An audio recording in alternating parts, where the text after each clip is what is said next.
Hi friends, இன்றைக்கி paleo டயட்டோட டே 3ங்க. காலையில் வந்து பார்த்தா என் ஹஸ்பண்ட் வந்து டீ போட்டுட்டு இருந்தாங்களா, சரி அப்படியே நம்மளும் ஒரு கப்பு டீ குடிப்போம் அப்படின்னு சொல்லிட்டு இன்றைக்கி காலையில் பிரேக்ஃபாஸ்ட்டாகவே நான் என்ன எடுத்துக்கிட்டேன்னா அந்த பட்டர் டீ தான் எடுத்துக்கிட்டேன்.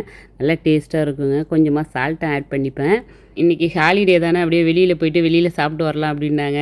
என்னது வெளியிலையா, இப்போ தான் டயட்டே ஆரம்பிச்சிருக்கேன், அதுக்குள்ளே வெளியில் போனால் எதையாவது வாங்கி சாப்பிட்றோம் அப்படின்னு சொல்லிட்டு நான் வீட்டிலேயே சமைக்கிறேன், ஏதாவது வாங்கிட்டு வந்து கொடுங்க அப்படின்னு.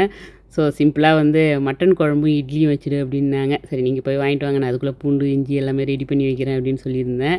இன்றைக்கி வந்து பார்த்திங்கன்னா இந்த சியா சீடை வந்து தண்ணியில் ஊற வச்சு அப்படியே ஒரு பாட்டிலில் ஊற்றி வச்சுருக்கேங்க. ஏன்னா அது ஃப்ரிட்ஜில் ஸ்டோர் பண்ணி வச்சுருந்தோன்னா நம்ம வந்து இந்த மாதிரி லெமன் ஜூஸ் குடிக்கும்போது அப்பப்போ ஆட் பண்ணிக்கலாம்.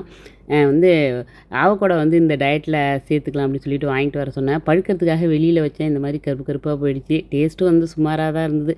பாதி சாப்பிட்டு பாதி தூக்கி போட்டேன். ஸோ இன்றைக்கி லஞ்சுக்கு வந்து பார்த்திங்கன்னா சுட சுட மட்டன் குழம்பும் சாஃப்டான இட்லியும் என் ஹஸ்பண்டுக்கு வச்சு கொடுத்துட்டு, நானும் வந்து பார்த்திங்கன்னா இந்த காலிஃப்ளவர் ரைஸ்லேயே வந்து மட்டன் குழம்பும் ஆட் பண்ணிக்கிட்டேன். இன்றைக்கி வெஜிடபிளும் ஸ்பெஷலாக எதுவும் பண்ணலை. ஸோ வெள்ளரிக்காய் மட்டும் கட் பண்ணி அப்படியே சாப்பிட்டேன்.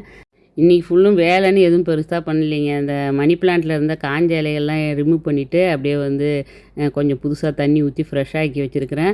இந்த மாதிரி தான் இந்த வெயில் காலத்தில் வந்து பார்த்திங்கன்னா என்ன தான் செஞ்சாலும் இந்த 2 வீக்ஸ்க்கு ஒன்ஸ் இந்த மாதிரி இலைகள்லாம் காஞ்சி போயிடுது.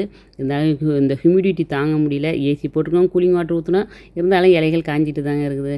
அதுக்கப்புறம் இன்றைக்கி ஃபுல்லும் பசங்கள்கிட்ட ஃபோன் பேசுகிறது, ஃப்ரெண்டுக்கிட்ட ஃபோன் பேசுறதுன்னு அப்படின்னு டைம் போனதே தெரியல. நைட் டின்னருக்கு வந்து அப்படியே 2 எக்கு ஊற்றி ஆம்லேட் போட்டுக்கிட்டேன். என் ஹஸ்பண்டுக்கு வந்து பார்த்திங்கன்னா மட்டன் குழம்பும் தோசையும் ஊற்றி கொடுத்துட்டேன். ஓகே ஃப்ரெண்ட்ஸ், இந்த இன்றைக்கி டே வந்து எங்களுக்கு இப்படி தான் போணுச்சு. நெக்ஸ்ட் வீடியோவில் மீட் பண்ணுவோம். பாய். தேங்க்ஸ் ஃபார் வாட்சிங்.